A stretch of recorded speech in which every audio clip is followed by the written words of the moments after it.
pasión por hacer las cosas a su manera. Si te dijera que hay una teoría de que el Grinch podría ser Jack Skellatan en el futuro, quizás por eso a Jack le gusta la Navidad, es una pista de su futuro Grinch. ¿Coincidencia? Ustedes decidan. El Grinch es...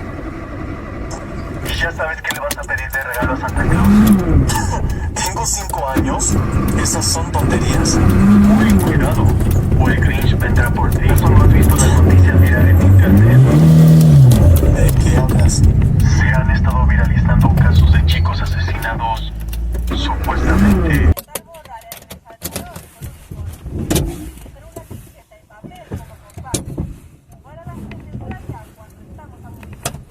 Oh, la concha.